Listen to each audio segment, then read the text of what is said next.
प्रणाम सुंदर साथ जी। बोलो श्री प्राणनाथ प्यारे की जय। बोलो श्री सदगुरु महाराज की जय। बोलो श्री राम रतन महाराज की जय। साथ जी शोभा देखिए, कर कुर्बानी आत्म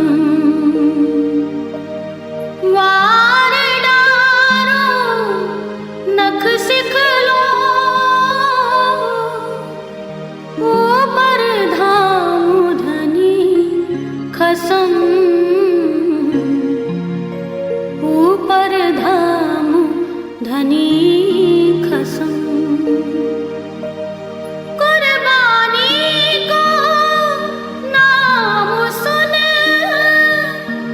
मोमिन उलसत अंग, पीछे होते जो मोमिन, पीछे होते जो मोमिन, दौड़ लिया तिन संग। साथ जी शोभा देखिए, कर कुर्बानी आत्म, कर कुर्बानी आत्म, कर कुर्बानी आत्म। बोलो श्री प्राणनाथ प्यारे की जय। बोलो श्री सदगुरु महाराज की जय। बोलो श्री राम रतन महाराज की जय। बोलो श्री दादा गुरु महाराज की जय। प्रणाम सुंदर साथ जी। प्रणाम जी। अब महाराज जी कहते हैं कि मैं कितनी बातें और गिनवाऊं कि जिसकी वजह से मेरा भजन भंग होता था। कोई भी आके अपनी कोई समस्या, कोई अपने दिल का हाल, कोई अपने घर का हाल, कोई अपनी बीमारी का हाल हमें बता दिया करता था, हमें आके बताया करता था। और फिर जब हमारे पास समाधान होता था तो हम उनका समाधान करने की कोशिश किया करते थे। सुंदर सा जी। अब महाराज जी एक उस घटना का वर्णन कर रहे हैं जो उनके दादा गुरु महाराज के घर में ही घटित हुई। और महाराज जी कहते हैं मैंने ऐसे दादा गुरु महाराज का पहले रूप देखा ही नहीं था जो रूप उन्होंने अब अपने सदगुरु का देखा था। अभी तक आगे बढ़ाए या कोई प्रश्न है किसी का? सुंदर साथ जी, किसी का कोई प्रश्न है तो वो प्रश्न कर सकते हैं, और अगर प्रश्न नहीं है तो थोड़ी सी भी तक आगे बढ़ाते हैं। मेरे पास एक प्रश्न आया था कल, उसको बीच में ले लेंगे। ठीक है, किसी का कोई प्रश्न है? नहीं, वितक के साथ साथ जो प्रश्न है बता देना सर। एक बार बीती कुछ ऐसी, पासा जिससे बदल दिया, कार्य बने कार्य होने के बड़ा अटपट कार्य हो। महाराज जी कहते हैं कि एक बार एक घटना ऐसी बीती जिसने मेरे हृदय में दादा गुरु महाराज की निष्ठा और प्रेम को लेके पासा ही बदल दिया। मतलब एक पक्ष तो दादा गुरु महाराज का ये था कि उन्होंने उनको परम धाम दिखाया, उनको बहुत लाड किया, उनको बहुत प्रेम स्नेह दिया, सब किया। और दूसरी तरफ उनके घर एक कारण बना, उनको अपने सदगुरु की महत्ता का इतना नहीं पता था कि वो इतने पहुंचे हुए हैं। वो बात उनको अब हृदय में पता चली। कैसे पता चली? उसका भी कोई कारण कारज बना, बड़ा अटपट कार्य हुआ। एक दफा बीमार हुई अपने गुरु भाई की पत्नी। महाराज जी कहते हैं कि एक दफा बीमार हुई। कौन? गुरु भाई। कौन? दादा गुरु महाराज के जो बेटे थे वो महाराज जी क्या बने? महाराज जी के क्या बने? गुरु भाई। गुरु भाई हो गए ना, जैसे बिहारी जी और महराज ठाकुर थे, वो दोनों गुरु भाई थे। ऐसे ही दादा गुरु महाराज की बेटे की पत्नी जो महाराज जी की क्या थी? गुरु भाई। गुरु भाई की पत्नी बीमार हुई। खबर श्री सदगुरु को आकर उसकी बीमारी की दी। किसी ने आकर सदगुरु महाराज को खबर दी कि उनकी पत्नी बीमार है। मंशा था इलाज करवाओ या खुद करो तदबीर।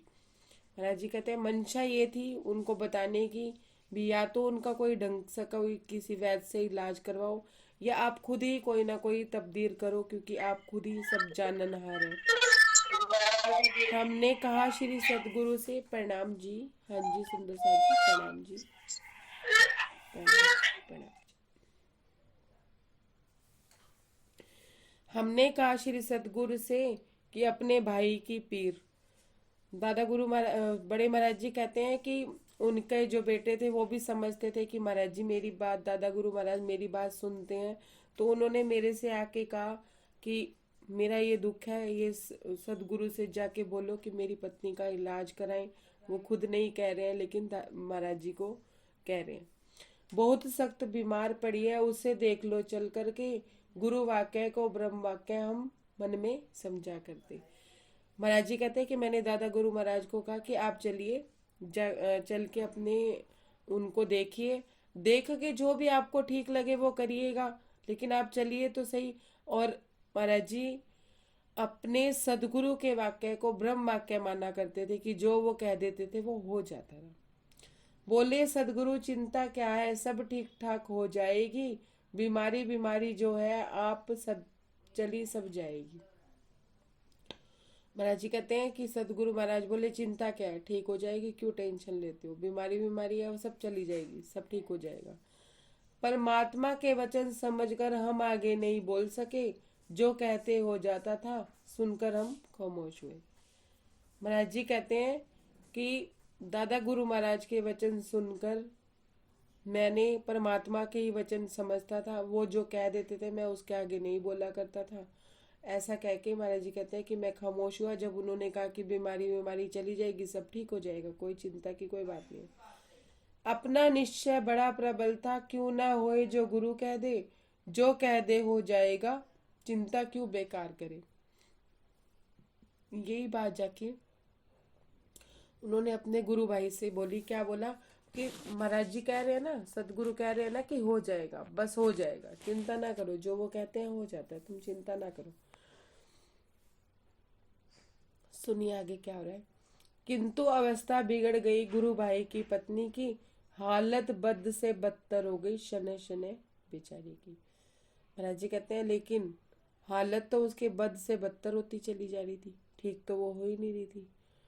और क्या कहते हैं कि वो शनै शनै बस अब अंतिम शैया पर जा रही थी। सब हमसे कहते आकर अजी गुरु से कह दो, सब हम खुद उनके घर बीमारी है, क्यों ना देखने घर जाते। दादा गुरु महाराज घर नहीं जाया करते थे ज्यादा, वो उनके लिए भी घर जोगी की फेरी थी सुंदर सा जी। महाराज जी कहते हैं कि उनकी हालत बिगड़ती जा रही थी, तो वहाँ के लोग मुझे आके कहते थे कि ये शनै शनै बीमार होती चली जा रही है, आप गुरु महाराज से जाके क्यों नहीं कहते कि एक बार अपने घर जाके बीमारी देख ले, दूसरों की बीमारियां ठीक करते हैं, अपने घर की बीमारी को क्यों देखने नहीं जाते।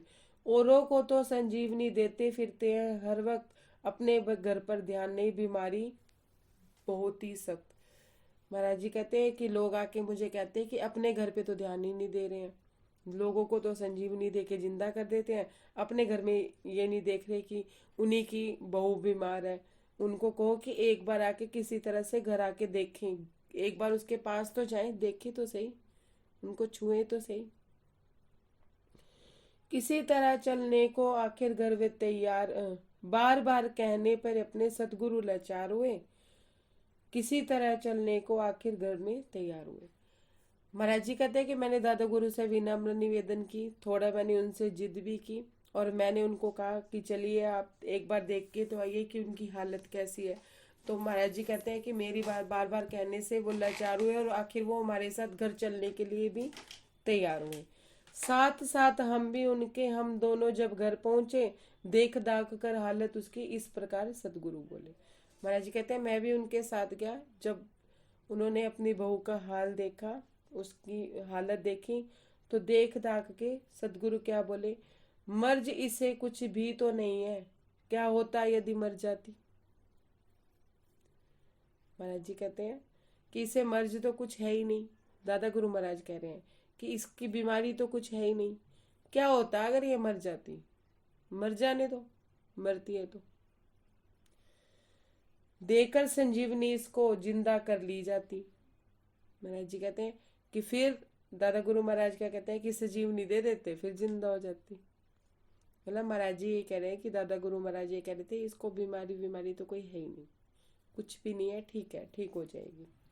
ऐसा कह के महाराज जी निकल पड़े घर से, और दादा गुरु महाराज भी ठीक है, पड़ी हुई है ठीक ठीक से, किसी तरह की फिक्र नहीं, देकर साथ तावनाएं हम सबको सदगुरु वापिस गए वही। महाराज जी कहते हैं कि उन्होंने ये कहा कि ठीक ठाक है, इससे कुछ नहीं हुआ, और ऐसी तसल्ली देके सदगुरु महाराज वापिस अपनी जगह पे, अपने स्थान पे चले गए। सुनिए। क्षणोपरांत सूचना पहुंची, उसका तो प्राणांत हुआ, सुनकर के संदेश श्रीघ ही मैं सदगुरु के डींग पहुंच।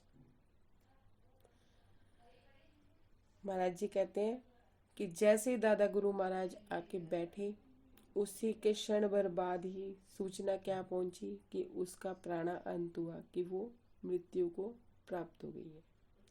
और यह संदेश सुन करके श्रीघी मैं सदगुरु के पास आया, उनको बताने के लिए कि उनका प्राणा अंत हुआ। हंसो कर दो 126 नंबर पेज, क्योंकि प्रसंग चल ही रहा है तो शाब्दिक अर्थ तो कर ही लेते हैं। ठीक है, पेज नंबर 126। सुनते ही चले एकदम पहुंच गए हम दोनों साथ, सदगुरु ने जाकर देखा अपनी पुत्र वधू का हाथ। महाराज जी कहते हैं कि ऐसा सुन के कि उनकी मृत्यु हो गई है, उनका प्राणांत हो गया, ऐसा सुनते ही सदगुरु और हम दोनों हम चले उनके घर पे, और उन्होंने अपनी पुत्र वधू का हाथ, अपनी बहू का हाथ देखा तो वो बची नहीं थी। मृत शरीर पाया अबला तो बोले चिंता क्या है, जीवित करेंगे इसे, हमने तुम्हें वचन दे रखा है। महाराज जी, दादा गुरु महाराज जी को क्या कहते हैं, कोई बात नहीं, मृत शरीर है, शरीर मरा है, ध्यान से सुनिए।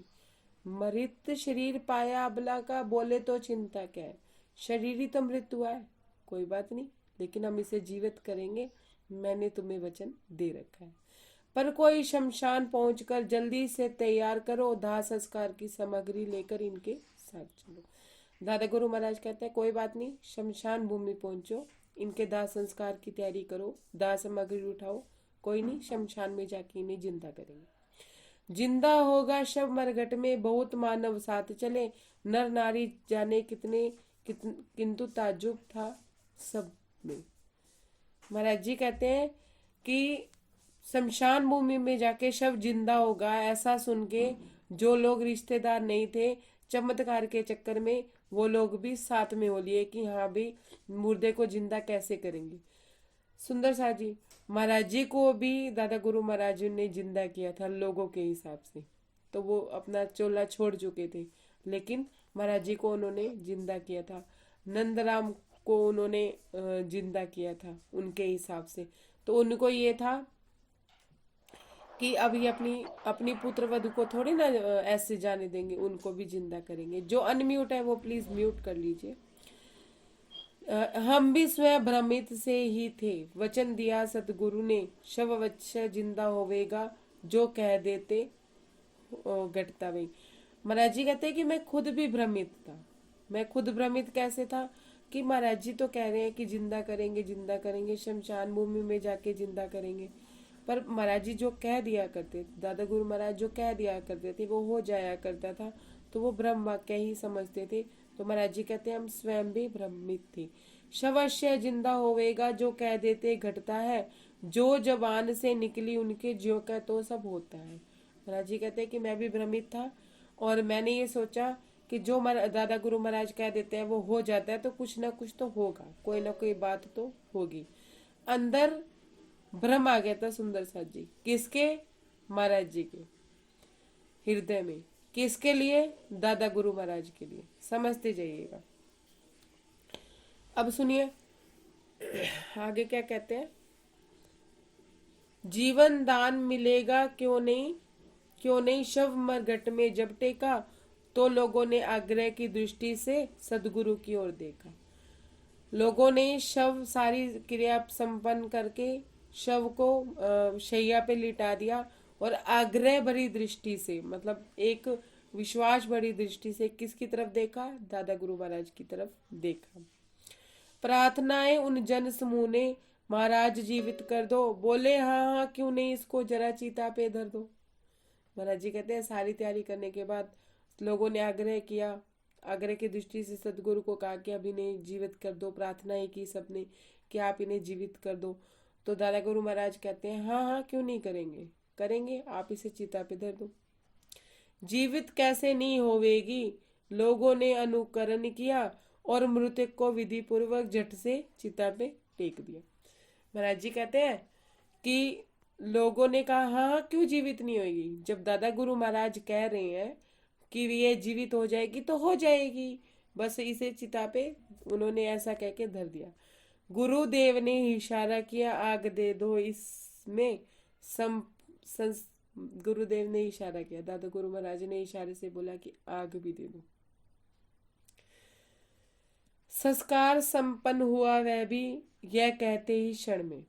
जैसे ही उनको आग दी गई तो संस्कार जलने लगा। रह देखते फटी आंखों से उसका अंत। जन समूह सब जाने कैसे जीवन देंगे, जाने भगवान कहते सब। महाराज जी कहते कि लोग फटी आंखों से देख रहे थे कि अब कौन सी घड़ी में ये इनको जिंदा करेंगे, कब इसको जीवन दान देंगे, और हम सब इनको भगवान कहते हैं। ताक रहे थे सब उनका मुंह, देखे अब क्या होता है, किस प्रकार लपटों में से मुर्दा जीवित होता है। महाराज जी कहते हैं कि सब देख रहे थे कि इन्होंने आग पे भी बिठा, चिता पे भी लिटा दिया, आग भी लगवा दी। अब क्या है, ये जलती हुई चिताओं में से धू धू करके उठेगी क्या, वो जिंदा हो जाएगी। सुनते जाइएगा। धू धू कर उठी, धधक कर भीषण शव से ज्वाला, अग्नि लपट अग्नि से उठी, भड़क कर ले एक साथ उछाला।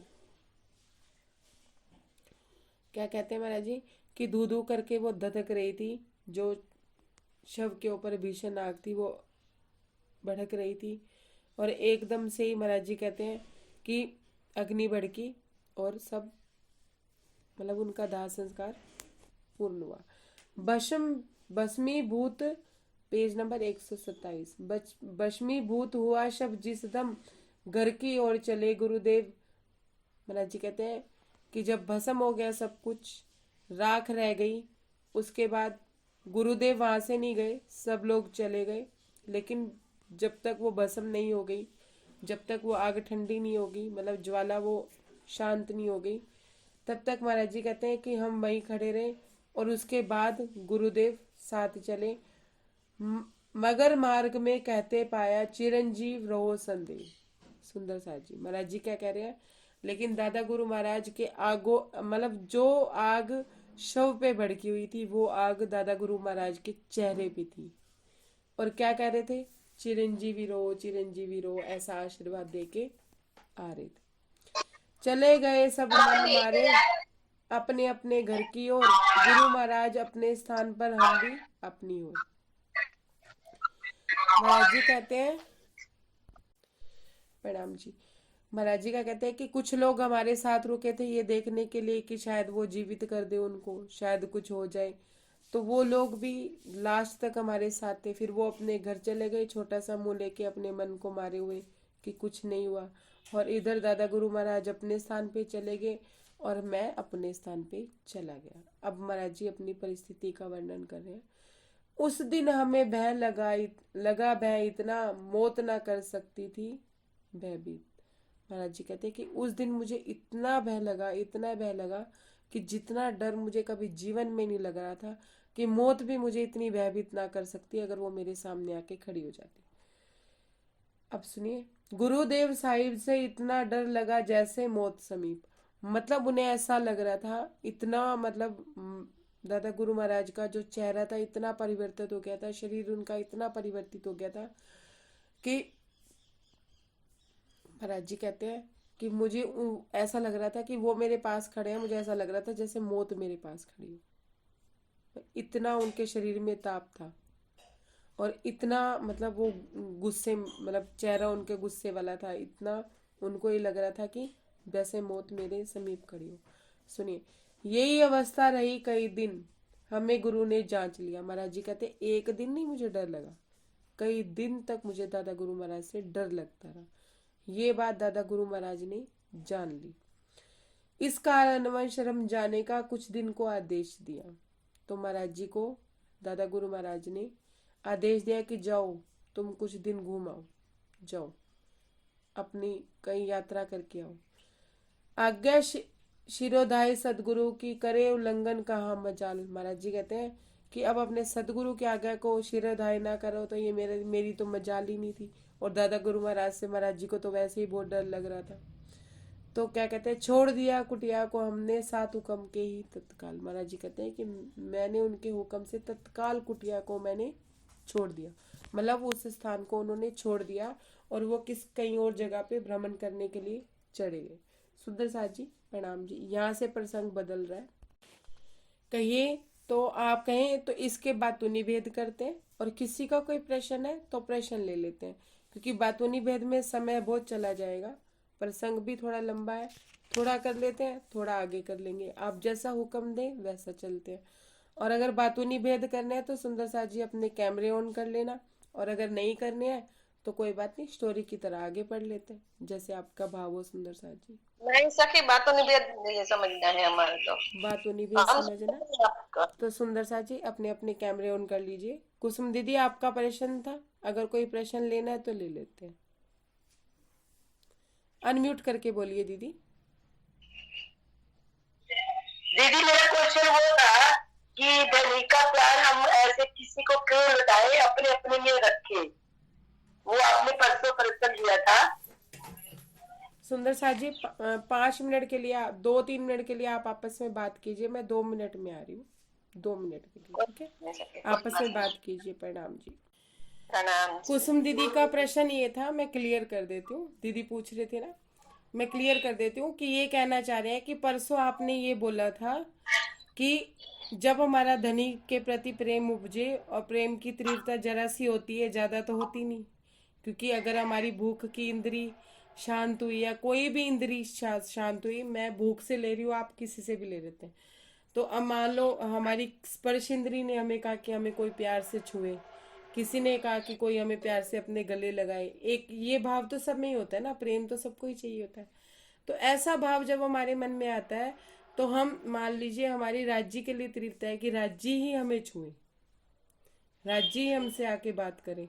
तो कोई माया का कोई पर्सन हमारे सामने आता है तो हम उनको अपने गले लगा के, छाती पे लगा के उनसे प्रेम करने लग जाते हैं।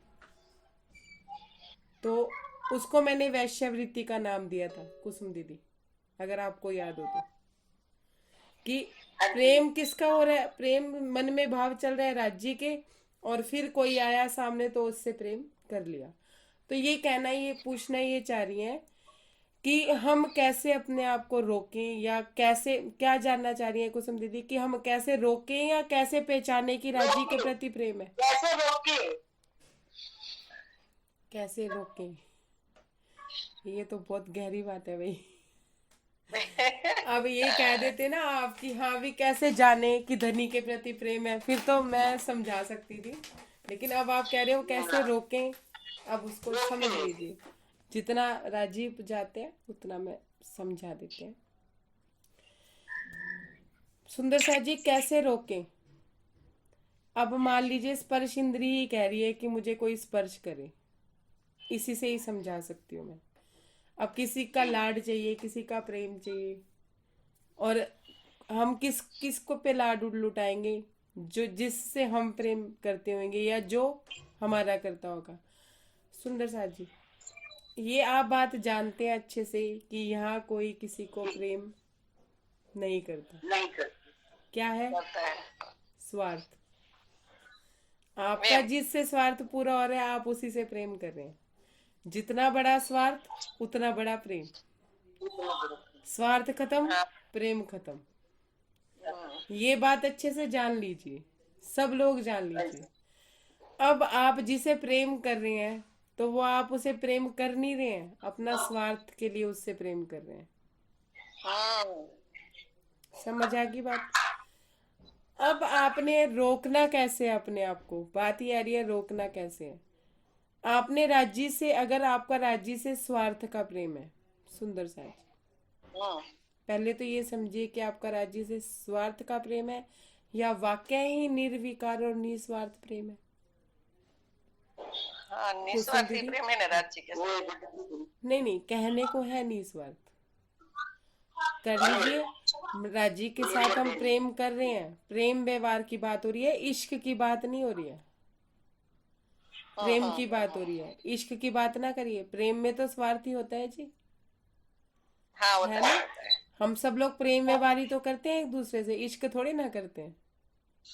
नहीं करते। अब राजी से प्रेम है किस बात के लिए, कि ये चीज पूरी हो जाए राजी, ये चीज पूरी हो जाए, हाँ, और वो काम हाँ, हो गया तो ऐसे ही जैसे माया वालों ने हमारा काम कर दिया तो हमारा प्रेम उनके प्रति बढ़ गया, और ऐसे ही राज्य ने हमारा माया का कार्य कर दिया तो हमारा प्रेम बढ़ गया।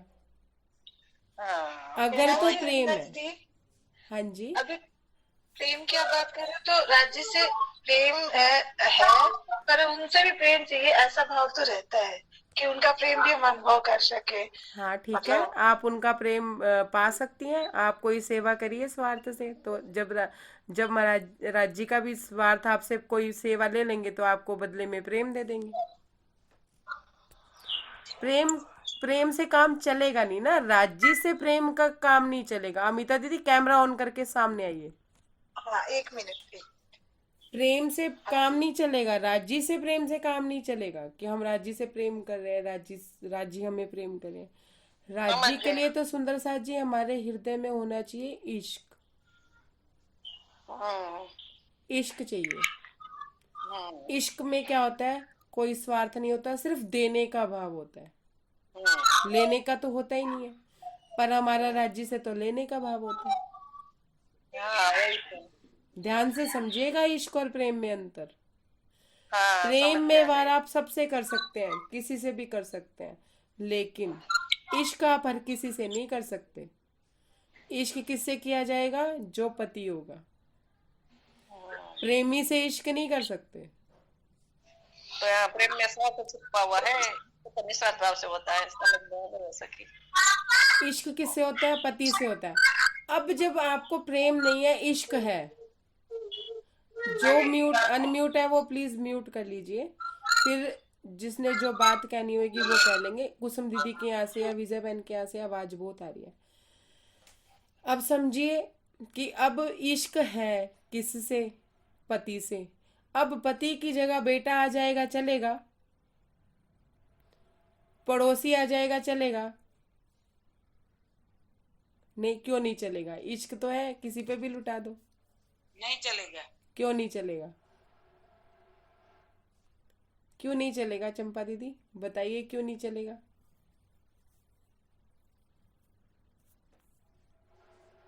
पति का प्यार तो पति का ही होता है। फिर जब उसकी जगह कोई और चलेगा ही नहीं, तो फिर आप माया वाले पे कैसे अपना राज्य का इश्क लुटा सकते हैं? लड़की घर में माँ से भी प्यार करती है, पिता से भी प्यार करती है, भाई से भी प्यार करती है, अपने दोस्तों से भी प्यार करती है, पड़ोसियों से भी प्यार करती है। एक प्यार वो अपने पति के लिए छुपा के रखती है।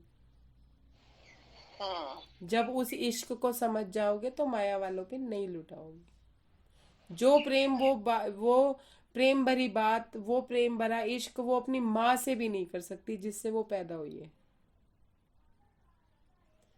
तो वो तो पति का ही हुआ ना अधिकार, फिर और किसी से कैसे कर सकती है? अगर आपके हृदय में सच में राज्य के लिए इश्क है और सच में ही राज्य के लिए लुटने के लिए आप तैयार हो, तो माया का कोई भी प्रेम, कोई भी स्पर्श आपको शांति पहुंचा ही नहीं सकता। कोई कितना भी आके आपको पुचकार ले, भाई कितना भी आके लड़की को प्यार कर ले, कह दे मैं तेरा पति नहीं है, मैं तेरे साथ बैठा हूं, तू चिंता क्यों करती है, सारी जिंदगी तेरे साथ निभाऊंगा। पिता आके कह दे कि मैंने इतनी जायदाद छोड़ी है तेरे लिए, तू चिंता ना कर, लेकिन वो आग नहीं बुझेगी बिना पति के। पति ही चाहिए। वो प्रेम वो प्रेम नहीं, वो इश्क है ना। लैला ने मजनू से किया, वो इश्क है। पत्थर पड़ रहे हैं, सब पड़ रहा है, लेकिन मजनू क्या कह रहा है, नहीं नहीं मुझे लैला ही चाहिए, मुझे और कोई नहीं चाहिए। तेरी खुशी के लिए मैं कुछ भी करने को तैयार हूँ। पत्थर, जूते, लात सब खाने को तैयार हूँ, लेकिन मुझे तेरी खुशी चाहिए। सुंदर साथ जी, प्रेम और इश्क में मतलब का अर्थ जो है वो समझिएगा, मतलब समझिएगा, गहराई समझिएगा। फिर जो धनी के लिए इश्क आएगा ना, बिना स्वार्थ का, सिर्फ देने का भाव, सिर्फ लेने का भाव नहीं, लेना तो उसमें है ही नहीं। तू प्रेम कर चाहे ना कर, मैं करती हूँ ना।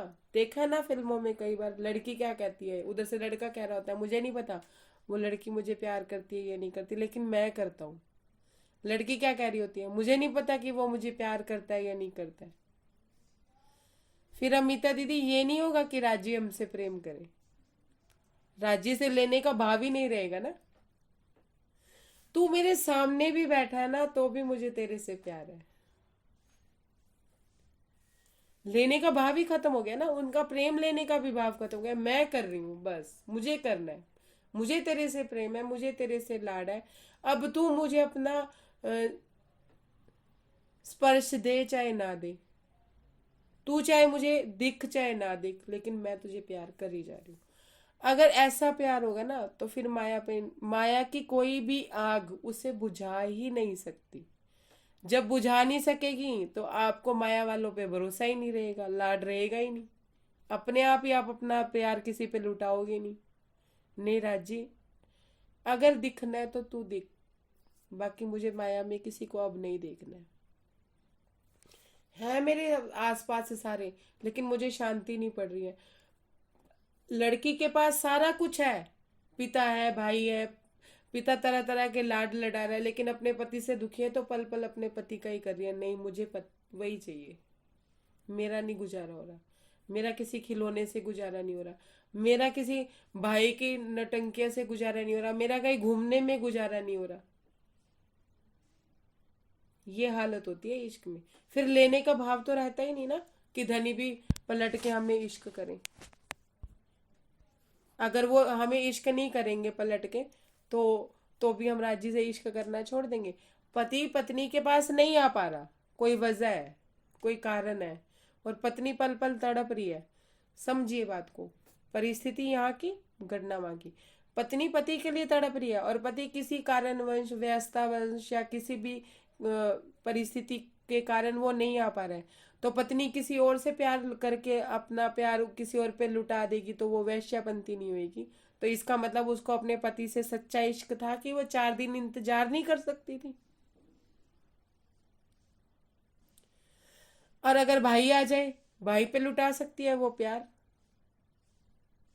कितना भाई के गले लग लेगी, कुछ भी कर लेगी, लेकिन शांति नहीं पड़ेगी। पिता आ जाए, कोई दोस्त आ जाए, उसको पति ही चाहिए।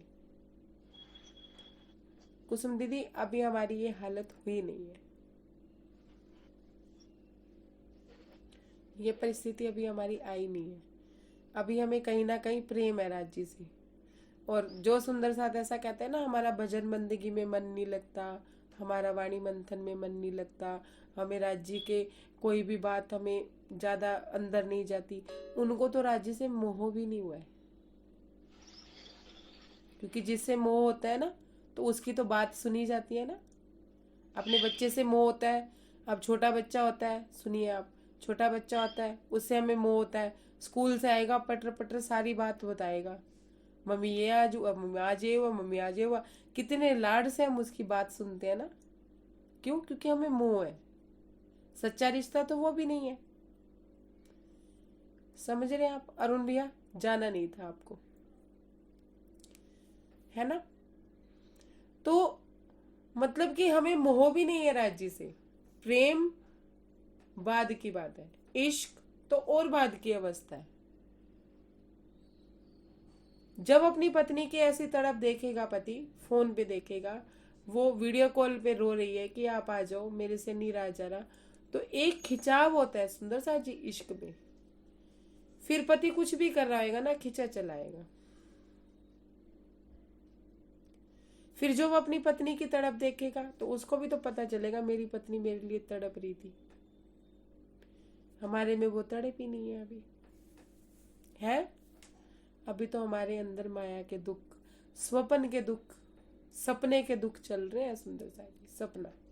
है, सपना ही चल रहा है। आज हमारे लिए कई लोग सपना हुए हैं, कल हम इन लोगों के लिए सपना हो जाएंगे। ये बात कल महाराज जी ने समझा दी थी अच्छे से। फिर भी किसी को ये बात समझनी है तो वो पूछ सकता है प्रश्न। अरुण भैया जाइए ना आप प्लीज, हो सके तो कैमरा ऑन रखिए। समझ रहे हैं सुंदर साथ जी? क्योंकि अगर कैमरे ऑन नहीं होते ना तो किसको देख के बात निकालूं। कम से कम जिसका प्रश्न हो वो तो अपना कैमरा ऑन ही रखे, और जिसके मन में भी ये प्रश्न हो वो भी अपना कैमरा ऑन रखे, और जिसके मन में ये प्रश्न ना हो तो वो कैमरा ऑफ रखे तो चलेगा। समझ आ गई कुसुम दीदी बात, या इसको और डिटेल में समझाऊं? अनम्यूट करके थोड़ी बोलिए। थोड़ी आ रही है। थोड़ी थोड़ी आएंगे, हाँ जी। थोड़ी थोड़ी में जब अनुभव आने लगेगी ना तो अपने आप पता चल जाएगा। और वैसे देखा जाए ना, ये 40-45 की एज में तो प्यार का जो सागर होता है ना वो मध्यम पड़ जाता है। जी जी। म्यूट करिए अपने आप को, क्योंकि आपके पीछे से शोर आ रहा है। सके प्रसंग को आगे बढ़ाओ। प्रसंग आगे बढ़ाओ। वो तो समझ में आ गया ना उसका तो सवाल। सवाल जवाब समझ आ गया सुंदर सा जी? आप सबको समझ आ गया? ठीक है, तो आगे बढ़ाए। ठीक है जी। प्रणाम, प्रणाम जी। प्रसंग आगे बढ़ाते हैं। महाराज जी क्या कहते हैं कि एक बार कुछ ऐसी बीती जिसने पासा पलट दिया। महाराज जी कहते हैं कि अभी तक मैं अपने सतगुरु का लाड ले रहा था, वो मुझे लाड से प्यार से मुझे बहुत प्यार करते थे, मेरी बात भी बहुत माना करते थे। कोई बात होती थी तो मैं उनसे बोला करता था तो वो झट से वो काम भी कर दिया करते थे। सारी बातें मेरे अनुकूल चल रही थी सुंदर साथ जी, समझिएगा बात को। महाराज जी क्या कहते हैं, सब कुछ मेरे अनुकूल चल रहा था, जो कहता था हो जाता था, जो सोचता था वो सब पहले आगे से आगे सब कुछ तैयार मिलता था, सब कुछ होता था। महाराज जी कहते हैं कारण बने कार्य होने के बड़ा अटपट कार्य हुआ। महाराज जी कहते हैं कि दादा गुरु महाराज का दूसरा रूप मेरे सामने आया, उसके लिए भी एक कारण बना। क्यों? अब सारी चीजों को देखने के लिए सुंदर साथ जी, प्यार देखा है तो गुस्सा भी देखना है, और गुस्सा देखा है तो लाड भी देखना है। लाड अगर राजी कर रहे हैं तो किसी और तरीके से वो हमें डांट भी रहे हैं। मतलब हर तरह का अब सुंदर साथ जी जीव सृष्टि क्या देखेगी, ध्यान से समझिएगा इस बात को। महाराज जी हैं हमारे, जीव सृष्टि क्या देखेगी? लाड। लाड कैसे देखेगी? जो मांग रहे हैं मिल जा रहा है। क्यों? क्योंकि राजी तो सबका ही लाड पालते हैं, ठीक है ना। जीव सृष्टि में भी जब उन्होंने जन्म दिया तो जीव सृष्टि को भी तो सब मिलता है ना सुंदर साथ जी। अब इस बात को ऐसे समझिए कि एक चींटी इतना सा दाना खाती है तो हाथी कितना खाता है? शेर को तो एक मन रोज का मांस चाहिए, तो राजी देते तो सबको है ना, सबका पालन पोषण कर रहे हैं। एक इंसान ही है जिसका पालन पोषण नहीं हो रहा है। भी जानवरों ने एक टाइम खाया, अगले टाइम क्यों नहीं चिंता नहीं। आदमी का पेट भर गया, उससे अगले 7 दिन की चिंता हो गई, 7 दिन का हो गया तो महीने की चिंता हो गई, महीने का हो गया तो साल भर की चिंता हो गई। मतलब आदमी का पेट, इंसान का ही पेट नहीं भरा, बाकी सब जानवरों को परमात्मा पाल रहा है, ना वो कोई काम कर रहे हैं ना कुछ कर रहे हैं, उनका पेट भर रहा है, उनका सब कुछ हो रहा है, लेकिन हमारा कुछ भी नहीं हो। अब ऐसे समझिएगा, जीव सृष्टि क्या है? देखो जानवरों में भी जीव है, जीव तो उनमें भी है ना, क्योंकि जीव कई कर्म करके कई योनियां भोगता है। तो मैं जानवरों की भी बात कर रही हूँ, जीव सृष्टि की भी बात कर रही हूँ। तो राजी तो उनको लाड से पाल ही रहे हैं ना, वो कुछ करे ना करे उनको सब मिलता ही मिलता है ना। समझिएगा इस बात को। ईश्वरी सृष्टि थोड़ी और ज्यादा नजदीक होती है। मान लीजिए कि पड़ोसन है, ईश्वरी सृष्टि पड़ोसन है, क्यों? अक्षर ब्रह्म की है, तो उसको थोड़ा ज्यादा लाड मिलता है ना। पड़ोसी ने कुछ मांगा मिल गया, समझते जाइएगा। पड़ोसी ने कुछ मांगा मिल गया, चीनी खत्म है, दाल खत्म है, ये दे दो वो दे दो, मिल गया। क्यों? क्योंकि पड़ोसी है, व्यवहार रखना पड़ता है, लाड है। अब घर की पत्नी, अब आ जाइए पत्नी पे, ब्रह्मशिष्टि पे। उसको लाड भी मिलेगा, डांट भी मिलेगी, प्यार भी मिलेगा, गुस्सा भी मिलेगा, चिड़न भी मिलेगी। सारे रूप दिखेंगे अपने पति के? नहीं दिखेंगे। ध्यान से समझिएगा, बात बहुत गहरी है। अब जो पत्नी को रूप पति का दिख रहा है वो पड़ोसन को दिखेगा? नहीं जीव सृष्टि को दिखेगा? नहीं नहीं दिखेगा। और पत्नी अपने पति की इस आंखों के इस रूप को भीड़ में भी पहचान लेती है, पड़ोसन पहचान पाएगी कि मेरा पति मुझे किस निगाहों से देख रहा है? और नहीं। पूरा शहर जीव सृष्टि पहचान पाएगी? नहीं। तो पत्नी को तो पति के सारे रूप देखने पड़ेंगे ना। अब समझ आई कि महाराज जी, राजी अगर लाड करते हैं ना तो राजी सखत क्यों है, सखत किसके लिए है? अब समझिएगा। दादा गुरु महाराज सतगुरु अगर किसी से लाड करते हैं तो उसके लिए सखत भी क्यों है? समझिएगा बात को। सुंदर साथ जी, जिन्होंने समझनी है कि राजी हमारे लिए सखत है या कुछ है, वो हमें कैसे पता चलता है, वो तो अपने कैमरे ऑन कर लीजिए। और जिन्होंने सिर्फ बस प्रेम लेना है, जैसे अमिता दीदी कह रही थी कि हम प्रेम के बदले में प्रेम तो मांग ही सकते हैं ना राजी से, हमें मांगने की जरूरत कहाँ है? पति खुद लेके जाएगा हमें लाड करने के लिए, हमें क्यों मांगना है? राजी से राजी को, पति को कहेंगे नहीं नहीं अब तो बस मुझे मिल जाओ, तुम मुझे मिल जाओ। अरे तेरे सामने तो बैठा हूँ फिर भी तू कह रही है मुझसे मिल जाओ, मुझसे मिल जाओ। आगे का प्रोसीजर करना है सुंदर साथ जी, पास जाके बैठना है, उनके चरणों में बैठना है, उनसे हास विलास की बातें करनी है। तो अब दादा गुरु महाराज जी से क्या करे थे? प्रेम, लाड। दादा गुरु महाराज कौन थे? राजी महाराज। महाराज जी कौन थे? रतन बाई, श्यामाजी महारानी का अंग, मतलब श्यामा महारानी। अब पति अपना जो असली रूप होगा अपनी पत्नी को ही दिखाएगा और किसी को नहीं दिखाएगा, लोगों के लिए नहीं है उसका असली रूप। पत्नी ही देख सकती है वो नाइट सूट में कैसा लग रहा है। और आगे बढ़ने की कोई बात नहीं है कि पत्नी हर रूप अपने पति का जानती है, जितना पत्नी जानती है उतना कोई नहीं जानता।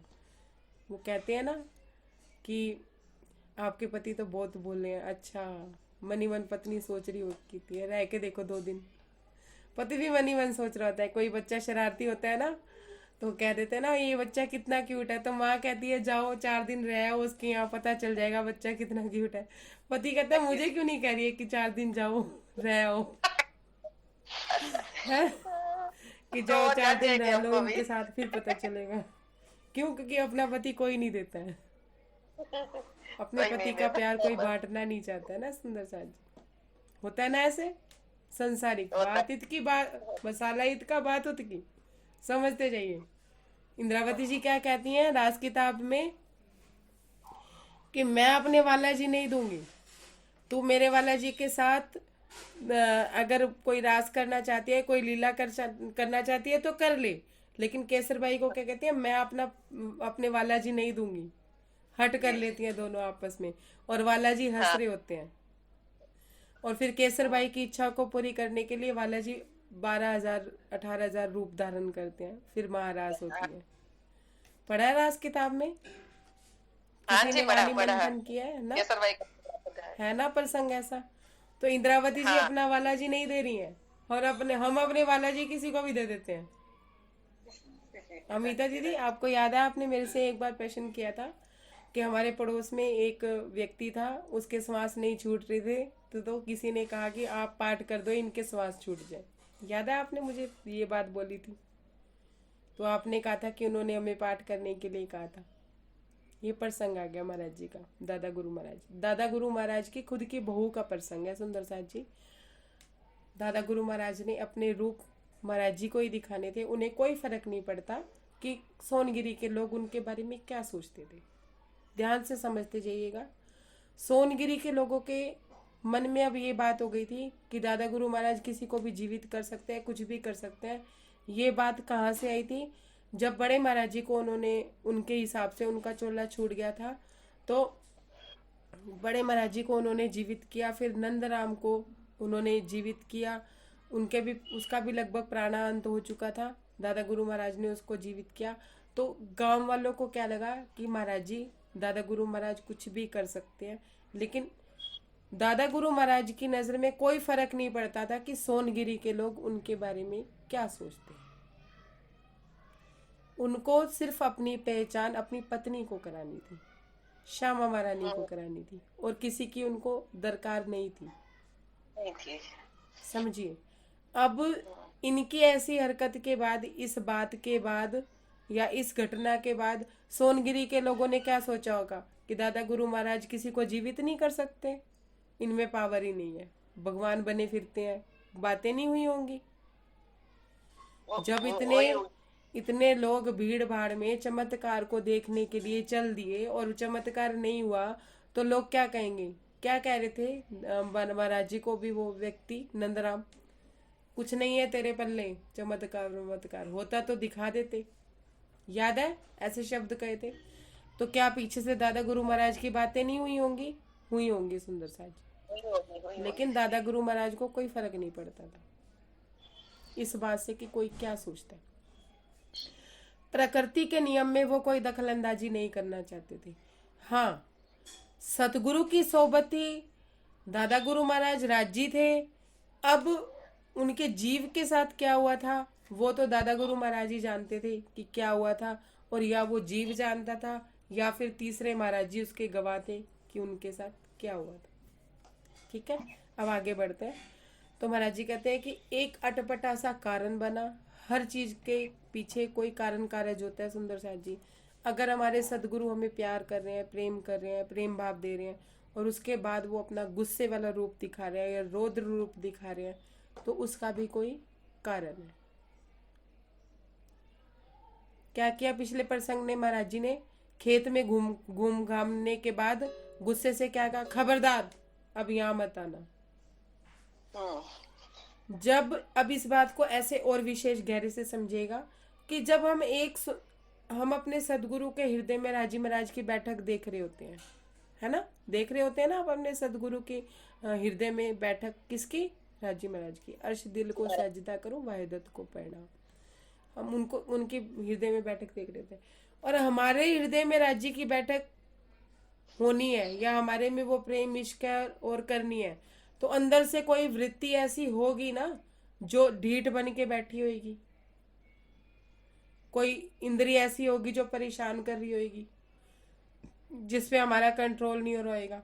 तो सदगुरु उसे भी डांट के दूर करते हैं। उन्होंने हमें नहीं डांटा होता, हमारे अंदर बैठी उस विकार को डांटा होता है, उस इंद्रिय विकार को डांटा होता है। क्यों? क्योंकि अगर एक बार सदगुरु चाहेंगे ना कि वो इंद्रिय इससे छूट जाए, वो इंद्रिय का सुख लेना ये छोड़ दे, इसकी वजह से इस राज्य की बैठक नहीं हो रही है, तो गुरु कर सकता है ऐसा, सदगुरु ऐसा कर सकते हैं। हम कंट्रोल नहीं कर सकते, पर सदगुरु कर सकते हैं। समझ आ गई बात? किसी को ये बात समझ नहीं आएगी तो आगे की बात भी समझ नहीं आएगी कि वो हमें नहीं डांट रहे होते, हमारे 5 तत्व के शरीर को नहीं डांट रहे होते सुंदर साथ जी। हमारे अंदर जब राज्य का सिंहासन लगवाना है, उन्होंने हमें परम धाम दिखवाना है, तो हमारे अंदर की वृत्तियों को साफ कर रहे होते हैं, वो झाड़ू लगा रहे होते हैं। सदगुरु क्या कहते हैं? धोबी होते हैं। अभी अंदर की जो चद्दर है वो मैली है, उसे साफ कर रहे हैं। उस साफ सफाई में हम घबरा रहे हैं कि हमें डांट दिया, हमें गुस्सा दिखा दिया, हमें ये ऐसा कह दिया, हमें वैसा कह दिया, तो फिर क्या बनोगे? एक माँ अगर एक बच्चा अगर माँ की डांट पे रो रहा है, कलप रहा है, और माँ कहे जा रही है और बच्चा इग्नोर करे जा रहा है, तो माँ भी कहती है ना, कल मैंने बताया था ना कि माँ कहती है मर परे जा, जिंदगी तो तेरी खत्म हो गई, तूने अब कुछ नहीं सुधरना, तेरा सुधरने का टाइम गया। तो माँ क्या बच्चे को पालना छोड़ देती है? नहीं छोड़ती है, लेकिन बच्चे से वो प्रेम भाव रहता है? नहीं रहता है, और वो बच्चे जितना लगाव नहीं रहता है। समझ रहे हैं? महाराज जी कहते हैं कि कारण कारज बना, मेरे साथ एक मेरी जीवन का पासा पलटने के लिए मेरे लिए कारण कारज बना। क्या कहते हैं, एक दफा बीमार हुई गुरु भाई की पत्नी। गुरु भाई दादा गुरु महाराज के बेटे, महाराज जी के क्या हुए, गुरु भाई। तो उनकी पत्नी बीमार हुई। किसी ने आके सदगुरु को, दादा गुरु महाराज को आके खबर दी, और ये इस मंशा से कि वो उनका इलाज कराएं या खुद कोई ना कोई तब्दील कर दें, या कोई मंत्र पढ़ दें, या कोई भभूति चटा दें, ऐसा कुछ कर दें कि वो उनकी पत्नी ठीक हो जाए। मंशा ये थी। महाराज जी कहते हैं कि बहुत ज़्यादा सख्त बीमार थी। हम दादा गुरु महाराज की बातों को ब्रह्म वाक्य समझा करते थे, भगवान माना करते थे। हम कभी भी उनके वाक्य को नॉर्मली नहीं लिया करते थे कि एक शब्द वो कह देते थे तो मैं ये सोचने लगता था इस शब्द के पीछे भी कोई कारण है। अगर उन्होंने ऐसा कहा है तो कोई ना कोई बात है। सुंदर साथ जी, अब जरा ध्यान से इस बात को समझिए। गुरु वाक्य को ब्रह्म वाक्य हम मन में समझा करते थे। जिसे हम अपना सदगुरु मानते हैं, चाहे वो दादा गुरु महाराज है, चाहे वो बड़े महाराज जी हैं, चाहे वो कोई भी है, 5 तत्व के शरीर में जवाहर दास महाराज जी आए, या जो प्रेजेंट में भी सदगुरु हैं जिनके, क्या आप अपने सदगुरु के वचनों को, या हम अपने सदगुरु के वचनों को ब्रह्म वाक्य मानते हैं? मानते हैं? नहीं मानते हैं। मानते हैं? नहीं मानते। नहीं मानते। क्यों नहीं मानते हैं? हम ये सोचते हैं 5 तत्व का शरीर है, बोल रहा है, कोई बात नहीं, लेकिन हम अपने सदगुरु के वचनों पे चलते ही नहीं है।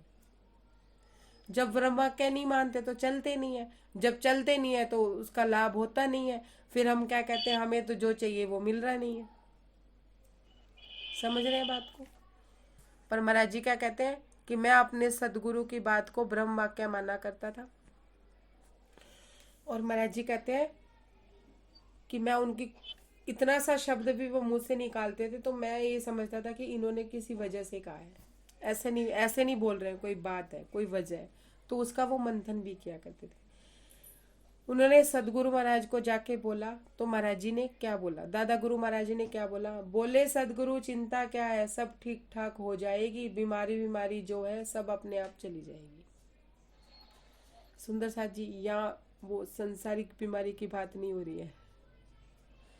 महाराज जी कहते हैं, दादा गुरु महाराज कहते हैं चिंता मत करो, कुछ नहीं होगा, जो बीमारी है ना उसकी वो चली जाएगी। अब ध्यान से समझिएगा, किस बीमारी की बात कर रहे थे सुंदर साथ जी? वो बीमारी जो हमें बीमार करती है। कौन सी बीमारी? निंदा की बीमारी, चुगली की बीमारी, ईर्ष्या की बीमारी, द्वेष की बीमारी, क्रोध की बीमारी। अब हम अपने आप को देखें कि हम कितने बीमार हैं। हर वक्त माया मन में चल रही है, राजी चल ही नहीं रहे हैं, जबकि माया का आधे से ज्यादा खेल खत्म हो चुका है। किसी का हो चुका है, किसी की मन स्थिति बदल गई है तो उसको खेल खत्म ही दिखता है, फिर भी बीमारी चिपकी हुई है बीमारी। कितनी बीमारी है? ईर्ष्या खत्म करो, द्वेष आ गया, द्वेष खत्म करो, लोभ आ गया, लोभ खत्म करो, लालच आ गया। है बीमार? हम बीमार हैं, हम अपनी अपनी बीमारी देखेंगे। महाराज जी कहते हैं जो बीमारी है वो चली जाएगी, क्यों चिंता करते हो? चिंता ना करो।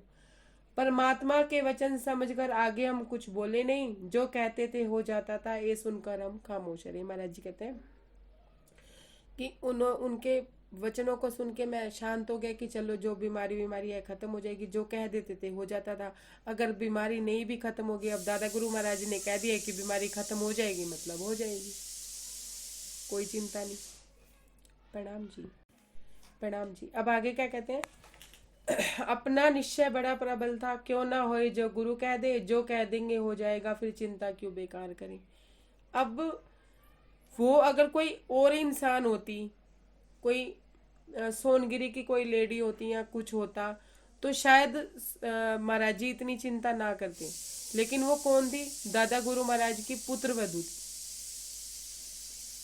है ना? तो गुरु भाई की पत्नी थी। तो उनको ये था कि अपने ही घर में महाराज जी के घर ऐसा कुछ हो जाएगा तो कितना वो होगा ना। तो महाराज जी पूरे कॉन्स्टिट्यूशन से मतलब उस परिवार की तरफ भी ध्यान दे रहे थे। सुंदर साथ जी, उन्होंने महाराज जी को अपना लिया था, हालांकि कोई तारतम्य नहीं लिया, कोई मंत्र नहीं लिया, कोई वाणी मंथन नहीं, कोई कुछ नहीं, लेकिन उन्होंने हृदय से दादा गुरु महाराज को अपना सदगुरु मान लिया था। और उनके वाक्य को वो ब्रह्म वाक्य कहते थे। अब जब हमने अपने पति को मान लिया, अब ध्यान से सुनिए, जब हमने राज्य को अपना लिया, राज्य को अपना पति मान लिया, तो उसके परिवार से अलग होएंगे हम, उनके परिवार से अलग होएंगे, नहीं होंगे। अब कोई जीव सृष्टि बीमार होएगी तो चिंता होएगी, लेकिन अगर सुंदर साथ बीमार होएगा तो चिंता होगी या नहीं होगी? होगी होगी। किसी सुंदर साथ को कष्ट होगा तो चिंता होगी? होगी चिंता। होगी नहीं होगी? कोई माया में फंसा होगा तो उसको निकालने की कोशिश करेंगे ना सुंदर साथ जी हम। ऐसे ही तो नहीं कहते कि हमारा 12,000 का परिवार है। हाँ जी। कब 12,000 का परिवार किससे मिला? इस वाणी से। 12,000 का परिवार किससे मिला? राज्य से। राज्य से। क्यों? क्योंकि राज्य को हमने अपना पति मान लिया तो हमें 12,000 का परिवार मिला सुंदर साथ जी। हाँ। अभी भी कहाँ कंफ्यूजन है? वाणी तो पहले भी थी, वाणी तो आप शुरू से पढ़ते आ रहे थे। 12,000 का परिवार अब दिखा आपको, क्यों? क्योंकि अब पता चल गया कि राज्य हमारे। अब जीव सृष्टि क्या कर रही है क्या नहीं कर रही है नहीं फर्क पड़ता, सुंदर साथ को दुख हो रहा है तो फर्क पड़ रहा है। अब क्या था, दादा गुरु महाराज की पुत्र वधू थी, उन्हीं के घर की थी, तो महाराज जी की चिंता जायज थी। क्यों? क्योंकि दादा गुरु महाराज को अपना लिया था तो उनके परिवार को भी अपना लिया था सुंदर साथ जी। अब क्या कहते हैं कि मैंने चिंता छोड़ दी। क्यों? क्योंकि दादा गुरु महाराज ने कह दिया था कि नहीं ठीक हो जाएगी, तो मुझे लगा कि जब राज्य कह रहे हैं कि ये रूह ठीक हो जाएगी, अब आप समझिए कि एक रूह माया में परेशान है, उबड़ खाबड़ परेशानी महसूस करिए। अब प्रैक्टिकल मसाला इत का बात उतकी कि एक रूह परेशान है, माया में फंसी हुई है सुंदर साथी, पर माया से निकल नहीं पा रही है। अब हम राज्य से क्या कह रहे हैं, राज्य इस रूह का देखो ना, क्या क्या करना है आपने, है तो आप ही की पत्नी, आप भी जानते हो, पहचान भी हो गई, सब हो गया।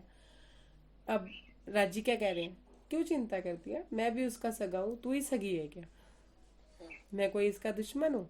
नहीं नहीं, मैं दुश्मन नहीं हूँ, मैं किसी वजह से ऐसा कर रहा हूँ, हो जाएगा, सब ठीक हो जाएगा, चिंता ना कर। तो हम बेफिक्र नहीं हो जाएंगे जब राज्य हमें कह देंगे, जब राज्य की नजर है तो अब हमें काहे की चिंता है। अब दादा गुरु महाराज ने कहा तो अब क्या कहते हैं, सुनते जाइएगा। किंतु अवस्था बिगड़ती गई गुरु भाई की पत्नी की, हालत बद से बदतर शन शन है बेचारी की। अब हमने तो राज्य से बोला कि इस रूह का करो राज्य, राज्य ने कहा सब ठीक हो जाएगा, लेकिन वो रूह और ज्यादा परेशान हो रही है, और ज्यादा फंसती चली जा रही है। फिर हम राज्य से कहते हैं कि एक बार देखो ना प्लीज, अपने ही घर का अंग है, अपना ही अंग है। श्यामा महारानी कह रही है किससे? राज्य से, कि देखो ना वो रूह फंसी हुई है। तो राज्य क्या कह रहे हैं, क्यों चिंता करती हो जाएगा ना, सब हो जाएगा। तो श्यामा महारानी भी तो शांत हो जाती है। लेकिन सुंदर साथ जी, जब सुंदर साथ को चोट पहुंचती है ना, तो श्यामा महारानी के अंगों को चोट पहुंचती है।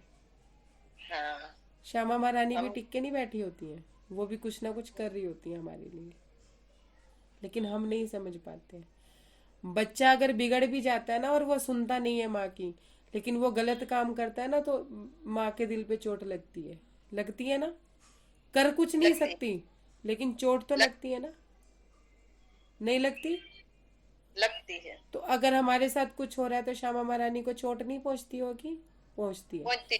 लेकिन अगर हम अगर सही नहीं हो रहे तो उसमें हरकत हमारी खराब है। कल बताया था ना कि लंगड़ा के चल रहे हैं जानबूझ के, फिर ठोकर खा रहे हैं। कल बताई थी ना ये बात, समझाई थी ना, इसी प्रसंग के लिए, इसी प्रसंग के लिए समझाई थी कि हम गलत चल रहे हैं सुंदर साथ जी, और वो मना कर रहे हैं लेकिन हम गलत चल रहे हैं। हमारा रास्ता गलत है, रास्ता गलत नहीं है लेकिन हमारा चलना गलत है। समझ रहे हैं बात को? अब आगे सुनिए। पर क्या कहते हैं कि हालत बद से बदतर हो तो गई शने शने बेचारी की, सब हमसे आकर कहते अजी गुरुजी कहो, गुरुजी से कहो, खुद उनके घर बीमारी है, क्यों ना देखने जाते घर को। दादा गुरु महाराज घर जाया नहीं करते थे इतने ज्यादा, तो सब आके महाराज जी को कहते हैं कि आप देखो, उनको कहो उनके घर में बीमारी है, उनको कहो कि खुद जाके देखें। अब हम अपने सदगुरुओं को कहते हैं ना, प्लीज़ राज जी को कहो ना, प्लीज़ राज जी को कह दो मेरे घर ये कष्ट है। अमिता दीदी, कौन कह रहा है आपको आके कि आप अपने राज्य से कहो ना कि ये काम कर दें, आप अपने राज्य से कहो ना वो काम कर दें। और ऐसे ही श्यामा महारानी के पास आए हैं सब लोग, दादा गुरु महाराज को बोलो ना, घर उनका है, देखो आप, पुत्र वधु की नहीं है, उनकी है। कह किसको रहे हैं? महाराज जी को कह रहे हैं। हम पत्नियां किसकी हैं? राज जी की। कह किसको रहे हैं? श्यामा महारानी को, सदगुरु को, कि राज जी को कहो ना ये कर दे, राज जी को कहो ना वो कर दे। ध्यान से समझिएगा प्रसंग, समझ आ गई ना बात, समझ आ जाएगी कि सतगुरु हमारे पे कार्य कैसे करते हैं। अब श्यामा महारानी की बात भी राज जी कैसे मानते हैं और कैसे नहीं मानते हैं वो भी सुन लीजिए, कि सदगुरु की बात भी कैसे मानी जाती है, कैसे नहीं मानी जाती है। आगे हम उनमें श्यामा महारानी को देख रहे हैं, लेकिन आगे राज जी तक बात जारी है। कैसे जारी है? कहते हैं कि उनकी हालत बद से बदतर हुई। लोग आके महाराज जी को कहने लगे कि आप दादा गुरु महाराज को क्यों नहीं कहते कि एक बार जाके अपनी पुत्रवधि को देख लें। लोगों को तो संजीवनियां देते फिर रहे हैं और अपने घर का ध्यान नहीं कर रहे हैं। सुंदर साथ जी, अब ध्यान से समझिए कि जीव सृष्टि को तो इतनी इतनी बड़ी चीजें दे रहे हैं। किसी को बैकुंठ दे दिया, किसी को स्वर्ग दे दिया, किसी को नरक दे दिया, किसी को निराकार तक दिखा दिया, किसी को योग माया दिखा दी, कोई योग माया में जाके बैठ गया, लेकिन अपने घर में ही नहीं देख रहे हैं। मतलब अपनी पत्नियों को ही नहीं देख रहे हैं, अपने सुंदर साथ को ही नहीं देख रहे हैं। राज जी के लिए बात हो रही है, अब सुनिए।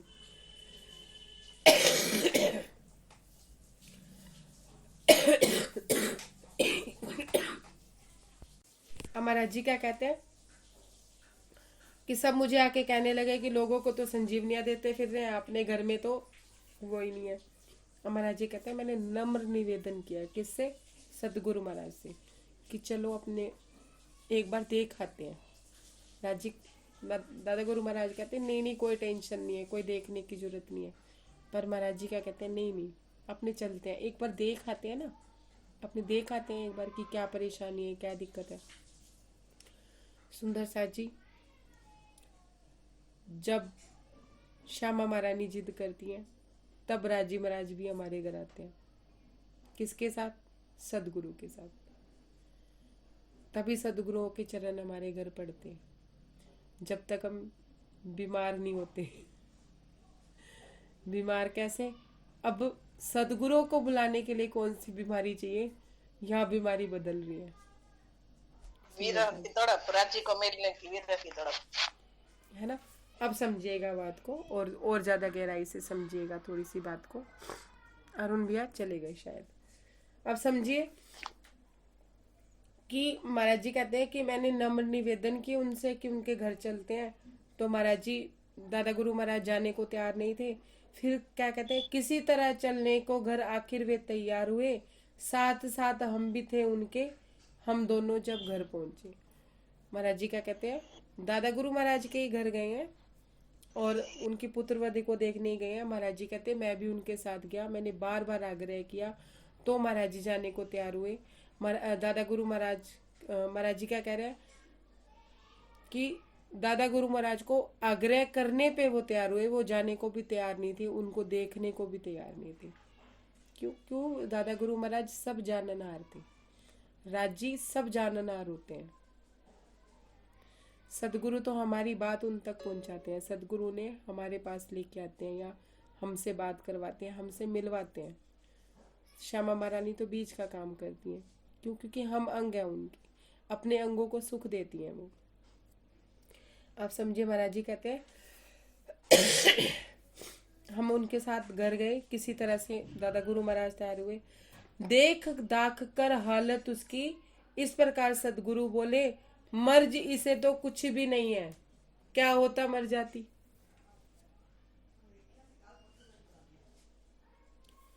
अब इसका बात उन्हीं पे ध्यान से समझेगा सुंदरता जी। महाराज जी क्या कह रहे हैं? दादा गुरु महाराज राज जी हैं बड़े महाराज जी श्यामा महारानी है। क्या कह रहे हैं? हाथ पकड़ के उसकी हालत देख के, सब कुछ देखने के बाद, हाथ पकड़ने के बाद दादा गुरु महाराज क्या कह रहे हैं? कोई मर्ज नहीं है इसको,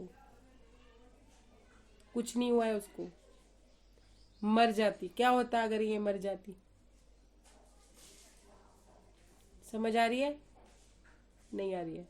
समझ आ रही है बात? कौन से मर्ज की बात कर रहे हैं? नहीं समझ आ रही है? चंपा दीदी अभी समझाती हूँ, अगली लाइन पे अभी समझाती हूँ। पहले तो ये समझ लीजिए, महाराज जी ये कह रहे हैं कि आए दादा गुरु महाराज घर पे, उन्होंने उसकी नब्ज देखी, छू लिया था महाराज जी, दादा गुरु महाराज ने छू लिया था उनको, पहले भी छुआ और दोबारा भी छुएंगे। जब उन्होंने देखा कि इसके अंदर तो कोई मर्ज ही नहीं है, मतलब उसको बीमारी राजी से मिलने की नहीं है, उसको बीमारी किसकी है? माया की है। समझ आ रही है?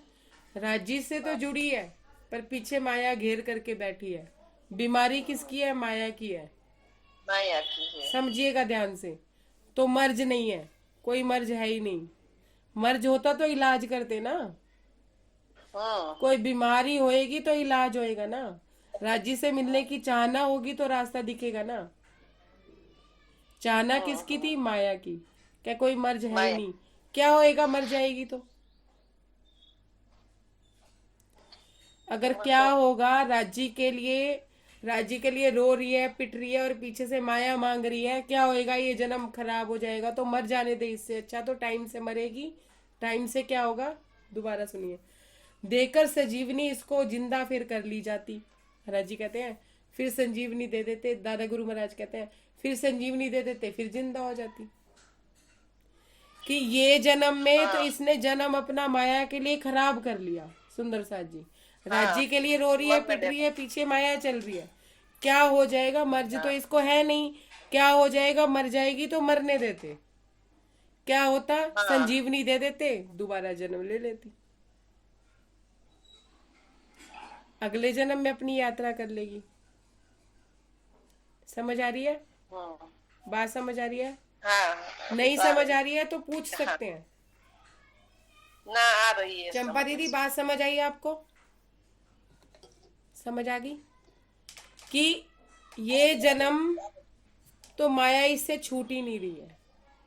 मर्ज इसका है ही नहीं, बीमारी इसकी ये है ही नहीं कि इसे राज्य से मुलाकात करनी है। क्या होएगा? मर जाएगी तो संजीवनी दे देंगे, दोबारा जिंदा हो जाएगी। मतलब कहने का भाव ये था महाराज जी का कि दोबारा इसे संजीवनी देने का मतलब ये था कि 84 लाख योनियां नहीं उसे भुगतनी पड़ेंगी, तुरंत उसको दूसरा जन्म मिल जाएगा। 84 लाख योनियों में जीव नहीं भटकेगा। क्यों? क्योंकि राज्य से जुड़ी रूह है, राज्य के लिए रो रही है, लेकिन पीछे से माया मांग रही है। तो मर्ज तो इसका असली है ही नहीं, असली बीमारी तो इसको है ही नहीं। अब ये माया इससे कैसे छूटेगी? तन छूटेगा तो ही माया छूटेगी, क्योंकि तन से तो माया है। तन छूटा, संजीवनी दे देंगे, 84 लाख योनियों में नहीं पड़ेगी, सीधा जाके मानस तन धारण कर लेगी, मनुष्य तन धारण कर लेगी। सदगुरु महाराज के ये कहने का भाव था सुंदर साथ जी, समझिए। अब महाराज जी क्या कहते हैं? पड़ी हुई है ठीक ठाक, ये किसी तरह की फिक्र नहीं, देकर सत्तावनाएं हमको सतगुरु वापस चले। महाराज जी कहते हैं, दादा गुरु महाराज कहते हैं ठीक ठाक है ये, इसको कुछ नहीं हुआ है, कोई फिक्र वाली बात नहीं है, ठीक हो जाएगी। सुंदर साथ जी, एक तो प्रकृति का नियम, दूसरा ये नियम कि जिसको मर्जी नहीं है परमात्मा से मिलने की प्राप्ति का, उसको मर्जी माया का लगा हुआ है, रूह राज्य की है पर माया में फंसी हुई है। तो राज्य क्या कहते हैं? ठीक ठाक है, कोई दिक्कत नहीं है। ऐसी सत्तावनाएं देके दादा गुरु महाराज वापिस आ गए। लेकिन दादा गुरु महाराज ने जब उसको छुआ ना सुंदर साथ जी, जो कष्ट उसके जीव के, जो माया के कष्ट, जो संसारिक कष्ट उसको भुगतना था, जो वो और थोड़ा टाइम भुगतती, वो उसका क्षण भर में खत्म हो गया। और कुछ समय बिस्तर पे पड़ी रहती, अपने जीव के कर्म भोगती। लेकिन दादा गुरु महाराज ने जब राज्य ने छुआ उसको, तो क्या हुआ, ये कह के तो दादा गुरु महाराज तो चले गए, महाराज जी भी चले गए। क्षण उपरांत सूचना पहुंची कि उसका प्राणा अंत हुआ। जो इतने दिनों से बीमार पड़ी थी, क्षणे क्षणे उसकी हालत खराब होती जा रही थी, बद से बदतर होती जा रही थी। इलाज तो परिवार वालों ने भी कराया होगा, लेकिन कोई फर्क नहीं पड़ रहा था सुंदर साथ जी।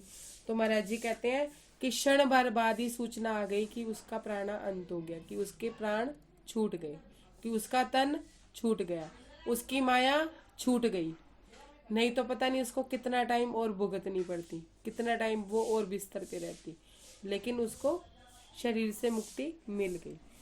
सुन करके संदेश श्री मैं सदगुरु के डिंग पहुंचा। महाराज जी कहते हैं मैं किसी बात को नहीं समझ पाया, मैं उनकी इस बात को तब नहीं समझ पाया, ध्यान से समझिएगा, तब नहीं समझ पाया कि वो क्या कह रहे हैं। क्या होता कि मर जाती, संजीवनी देके मैं उनको दोबारा जिंदा कर देता,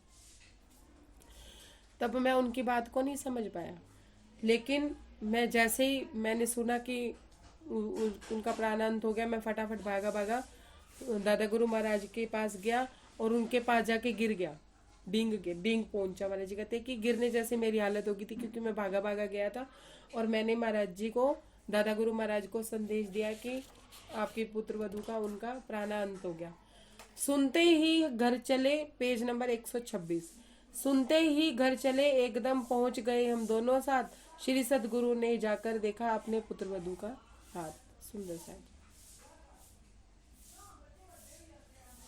कहते हैं ना, मृत्यु के बाद कुछ समय तक जीव वहीं रहता है, वो सब देखता रहता है ना।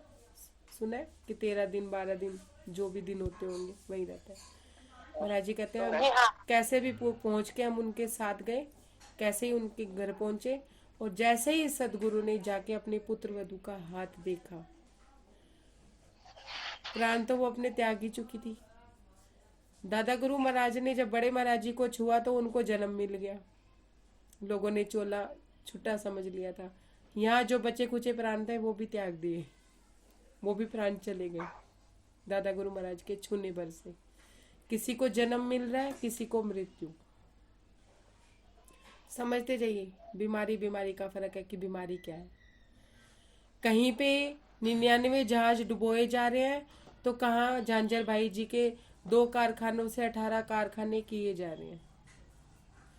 जिनसे जैसी सेवा लेनी है वैसा कार्य है, जिस तन से जो काम लेना है, जिस तन की जो शोभा है वो शोभा। सुंदर साथ जी बड़ी बीतक का प्रसंग लिया, सबने सुना हुआ है, तो बात समझ गए ना कि महाराज जी को प्राण दिए, यहाँ बचे कुछ प्राण भी दादा गुरु महाराज ने क्षीण कर दिए, हटा दिए।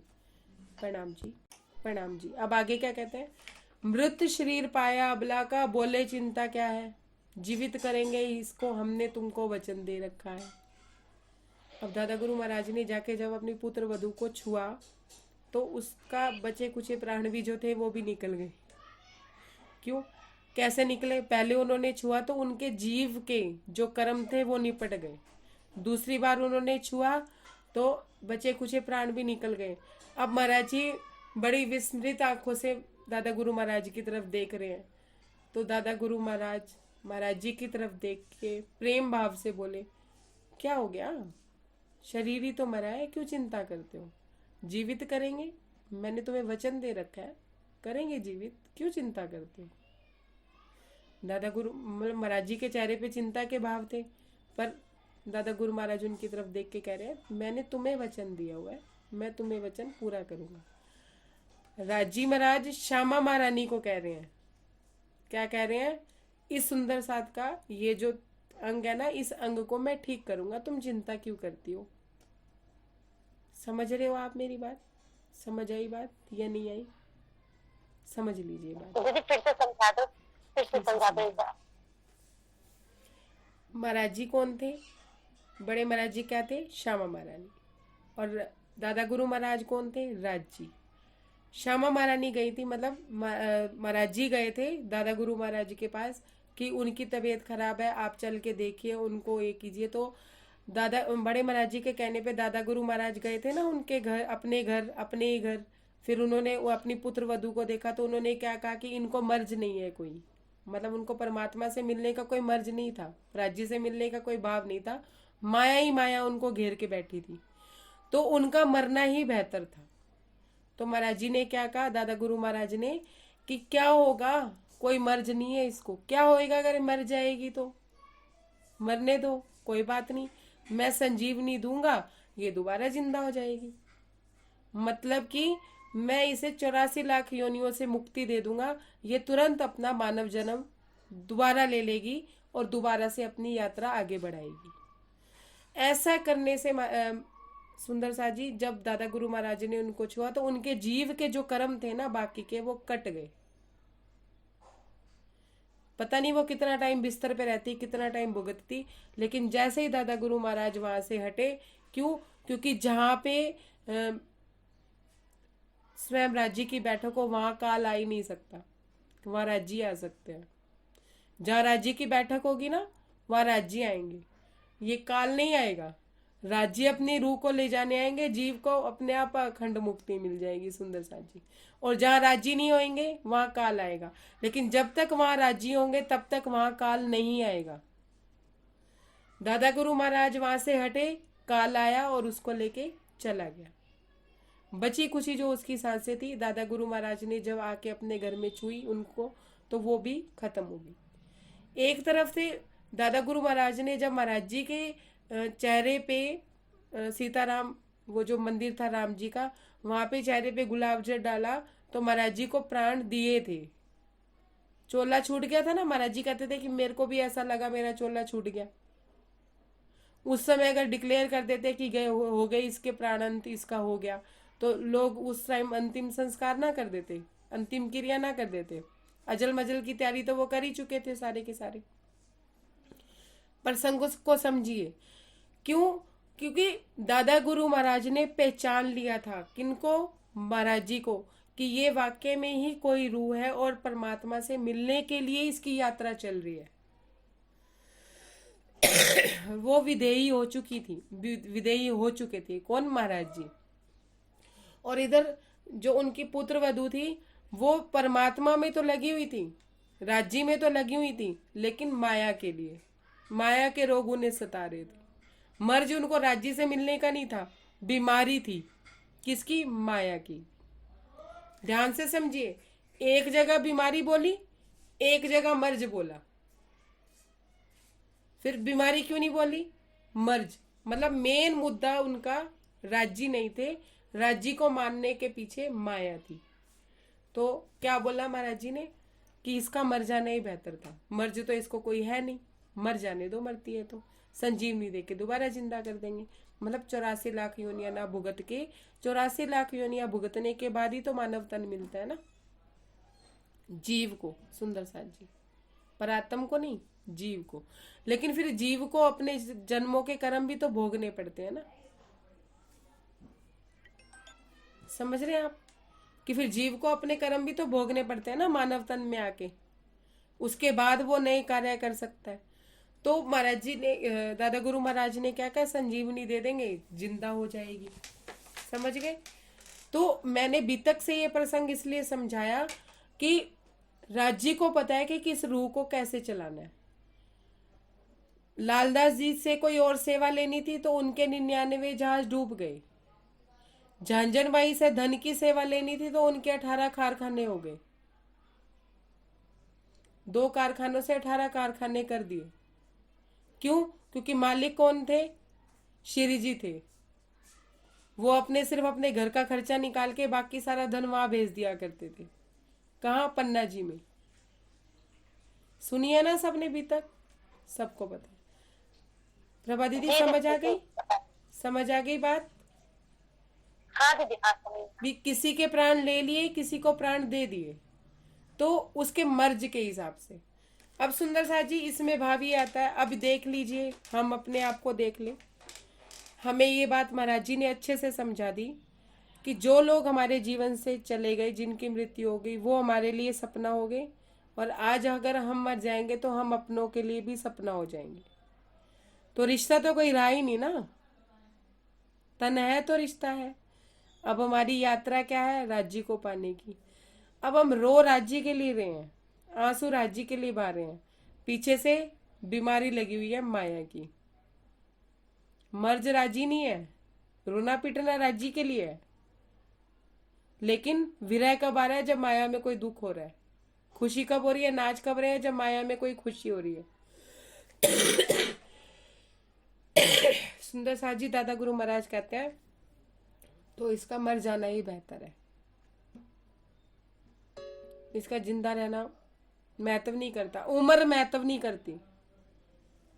पुत्र वधु उनकी ज्यादा एज की तो होगी नहीं, लेकिन मर्ज उसको राज्य का था नहीं, क्या कोई मर्ज तो है नहीं, बीमारी है इसको, इसका मर जाना बेहतर है। तो महाराज जी कहते हैं कि जब दोबारा उन्होंने अपनी पुत्र वधु का हाथ छुआ, उनका मृत शरीर पाया, तो बोले कि चिंता क्यों करते हो? महाराज जी चिंता भरी नजरों से दादा गुरु महाराज को देख रहे थे कि अब इनका तो अंत हो गया, अब कैसे होगा सारा कुछ, अब कैसे बचेगी ये। अब उनको लगा कि दादा गुरु महाराज फिर अपने बटुए में से विभूति निकालेंगे और उसको चटा देंगे, ऐसा कुछ होगा।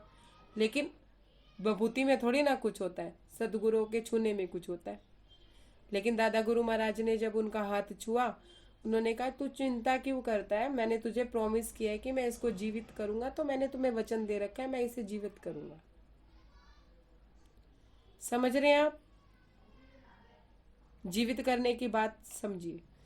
प्रकृति के नियम में भेदभाव नहीं कर रहे हैं, मरना जीना सब होता है, लेकिन दादा गुरु महाराज तो पार की पार, पता नहीं। अब समझिए इस बात को कि राज्य हमारे पिछले कितने जन्म जानते हैं और आगे कितने जन्म होंगे वो जानते हैं।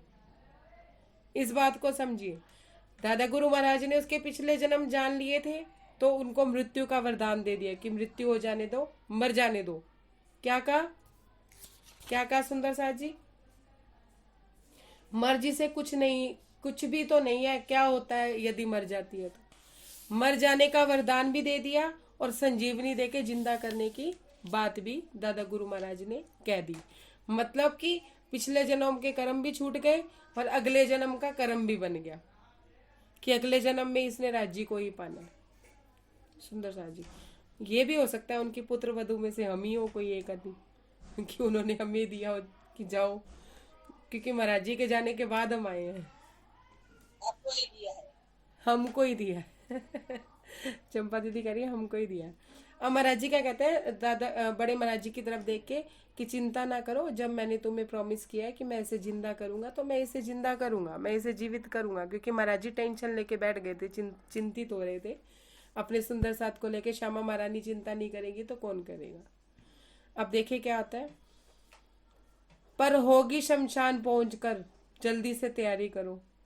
अब महाराज जी कहते हैं बड़े इशारे से, मतलब अंदर ही अंदर बात कर रहे हैं, कैसे होगी, मतलब ये जीवित कैसे होगी? क्या कहते हैं? पर होगी शमशान पहुंचकर, शमशान भूमि में पहुंचकर ये जिंदा होगी। दासन सामग्री की तैयारी करो और शमशान चलने की तैयारी करो। अब दादा गुरु महाराज ने किसको कहा? महाराज जी को कहा, वहां बैठे लोगों को नहीं कहा कि ये वहां पे जिंदा होगी। समझते जाइएगा बात को। रोते पिटते सब लेकर उनको शमशान चले, जिंदा होगा शव मरघट में, कुछ मानव साथ चले। महाराज जी कहते हैं कि रोते पिटते सब कि हाँ भी ये मर गई कह के चल दिए साथ में। और कुछ लोग तो ऐसे थे, नर नारी जितने थे, किंतु ताज्जुब था सबको कि हम सबको ये ताज्जुब था। कुछ लोग तो ऐसे साथ में हो लिए कि शमशान भूमि में चमत्कार होगा और उनकी पुत्र वधु जिंदा होगी। उस चमत्कार को देखने के चक्कर में भीड़ उमड़ पड़ी, पूरा गांव उमड़ पड़ा। जिसने नहीं जाना था वो भी चला साथ में, भीड़ अच्छी खासी इकट्ठी हो गई। सुंदर साथ जी पर नर नारी कहते, महाराज जी कहते हैं कि मुझे ताज्जुब था कि इतने लोग साथ में थे, इतने लोग चमत्कार देखने की इच्छा लेके बैठे थे कि हाँ भी वो जिंदा होगी। अब महाराज जी कहते हैं हम भी स्वयं भ्रमित से थे ही। ध्यान से समझिएगा इस लाइन को। हम भी स्वयं भ्रमित से ही थे, वचन दिया था सदगुरु ने, सवश्य जिंदा होवेगा, जो कह देते थे घटता है। महाराज जी कहते हैं कि मैं खुद भी भ्रमित था। पीछे महाराज जी ने बोला कि मैं अपने सदगुरु पे भ्रमित था। सुंदर सा जी, पीछे कहीं भी महाराज जी ने एक बार भी बोला कि दादा गुरु महाराज पे मुझे भ्रम था? कहीं कोई बात हुई? भ्रम, कहीं भी भ्रम शब्द का उन्होंने प्रयोग किया कि मैं भ्रमित था या मुझे भ्रम था कि वो कौन है या क्या है? साक्षात पूर्णाति पूर्ण समझते थे, लेकिन अपने सदगुरु पे भी वो भ्रमित हो गए। सुंदर साहब जी। अच्छा, अगर अब महाराज जी इतनी बड़ी पात्रता लेके, रतन भाई होके, परम धाम की रूह होके अपने सदगुरु पे भ्रमित हो गई, और अगर हम भ्रमित हो गए अपने सदगुरु पे, तो फिर कोई बड़ी बात हो गई? कोई बड़ी बात हुई? नहीं हुई। ચંપાબેન, તમને મેં હોસ્ટ આપેલો છે, મેં જરાક મોબાઈલ બદલીને બીજો વાર લેતી છું. महाराज जी कहते हैं कि मुझे भी भ्रम हुआ। मैंने नहीं लिखा, महाराज जी ने खुद लिखा, अपनी अपनी बीतक खोल के देख लिए। महाराज जी कहते हैं मुझे भी भ्रम हुआ कि वचन तो दिया है सतगुरु ने, जिंदा तो अवश्य ही करेंगे, कोई तो बात है। महाराज जी कह रहे हैं मैं उनकी लीला को समझ नहीं पा रहा था सुंदर साथ जी। महाराज जी नहीं समझ पा रहे थे सुंदर साथ जी। हम भी अपने सदगुरु के मिलने के बाद हमारी भी माया में उथल पुथल होती है ना, हम समझ नहीं पाते हैं, नहीं समझ पाते हैं। लेकिन महाराज जी कह रहे हैं कि मेरे हृदय में भ्रम था, मैं बोला नहीं सदगुरु से, मैंने बोला नहीं कुछ उनको, लेकिन मेरे मन में भ्रम आ गया था, ये बात वो भी जानते थे। लेकिन दादा गुरु महाराज ने उस समय साबित करने की कोशिश नहीं की सुंदर साथ जी। जैसे दादा गुरु महाराज ने साबित करने की कोशिश नहीं की, उनको सतावना देने की कोशिश नहीं की, जो होता गया वो चलता रहा। ऐसे ही सुंदर साथ जी, जब हमें सदगुरु मिल जाए, जब हमें उनकी पहचान हो जाए, पूर्णाति पूर्ण की पहचान हो जाए, उसके बाद भी कोई परिस्थिति ऐसी हो जो हमसे प्रतिकूल हो, हमारे अनुकूल ना हो, परिस्थितियां अनुकूल ना बन रही हो और हमें समझ ना आ रहा हो, तो हमें क्या करना चाहिए? क्या करना चाहिए सुंदर साथ जी? शांति से, जब तक समझ में नहीं आ रही, उन परिस्थितियों को देखना चाहिए। कोई इल्जाम नहीं लगाना चाहिए राज्य पे, कोई इल्जाम नहीं लगाना चाहिए अपने सदगुरुओं पे। क्यों? क्योंकि जो वो कर रहे हैं, जो हो रहा है, हमारे भले के लिए हो रहा है। ये बात हमें तब समझ नहीं आती, लेकिन आगे जाके हमें समझ आती है सुंदर साथ जी। अब समझ आता है कि हमारे पीछे जीवन में अगर हमारे साथ कुछ गलत घटित हुआ तो क्यों हुआ, उस समय वो होना जरूरी था। आ जाती है ना, बाद में समझ आती है ना। अगर उस समय हम हाहाकार मचा दे फालतू में ही, और हम बचाते भी हैं क्योंकि हमें पहचान तो होती नहीं। राधा भैया कुछ कहना चाहते हैं? राधे भैया कुछ कहना चाहते हैं?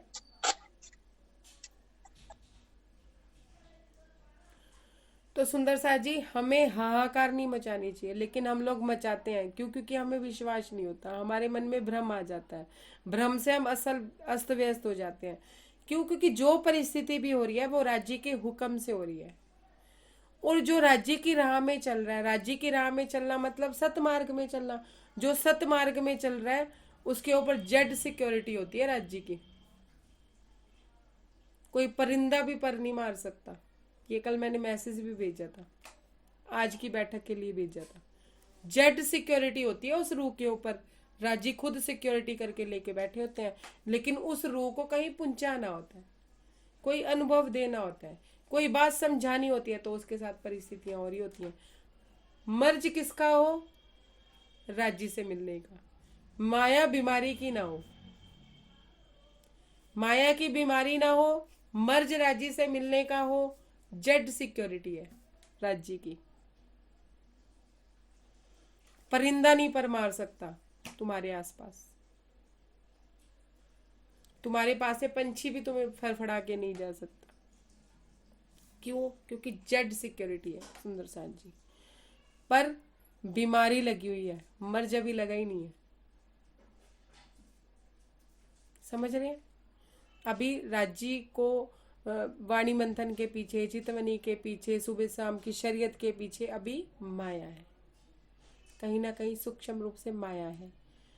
मान सम्मान है, अहंकार है, मैं की भावना है कि मैं कर रहा हूं, सब कुछ मैं पे चल रहा है कि मैं पाठ कर रही हूँ, मैं वाणी मंथन कर रही हूँ, समय पास हो रहा है, पर संतुष्टि मिल रही है, पर शांति नहीं मिल रही है। क्यों? क्योंकि हम 3 घंटे वाणी मंथन करके संतुष्ट हैं। 3 घंटे हमने श्रृंगार पढ़ा, श्रृंगार का एक अंग दिखा नहीं, लेकिन हम संतुष्ट हैं। संतुष्टि हो गई। हमारे धर्म में सुंदर साथ जी संतुष्टि शब्द है ही नहीं। जिस रूह को राज्य का श्रृंगार पढ़ने के बाद संतुष्टि हो गई कि मैंने 3 घंटे का वाणी मंथन कर लिया, तो उसका समय पास हो गया। और जिसके मन में उथल पुथल हो गई कि राजी श्रृंगार का वर्णन मुझसे करा रहे हैं, इसका मतलब कि राजी मुझे दिखाना भी चाहते हैं और मुझे तड़प से वो खिलौना एक बच्चे को माँ से मांगना ही पड़ेगा, वो चीज राजी से जिद करके लेनी ही पड़ेगी, उनको कहना ही पड़ेगा, तड़प जगानी ही पड़ेगी। और जिनको संतुष्टि हो गई उनका तो समय पास हो गया, और जिनके मन में आग लग गई, दीपक जल गया उस श्रृंगार को देखने का, उनको मर्ज लग गया, फिर उनको माया नहीं सता सकती। अपनी अपनी बीमारी के खुद बनिएगा। अपना अंतस्करण अपने से ज्यादा कुछ नहीं, कोई नहीं जानता सुंदर साथ जी। अब इससे आगे अपने कल करें। 10:30 हो गए हैं। जिन्होंने जॉब पे जाना है उन्होंने जॉब पे जाना है। इन्हीं शब्दों के साथ कोई त्रुटि हो तो क्षमा कीजिएगा। छोटी बहन मोटी बहन जो भी समझ के मुझे माफ कीजिएगा, और इतनी गहराई को समझिएगा जो आज की गहराई महाराज जी ने बताई। फिर उसके आगे का प्रसंग इतना गहरा है कि समझने में पूरी बुद्धि पूरी बॉडी सब लग जाएगा। तो ध्यान से समझिएगा अगले प्रसंग को। प्रणाम जी, प्रणाम सुंदर साथ जी, प्रणाम जी दीदी, प्रणाम जी। प्रणाम। किसी का कोई प्रश्न होगा तो वो भी कल ले लेंगे, ठीक है? प्रणाम जी, प्रणाम सुंदर साथ जी, प्रणाम जी।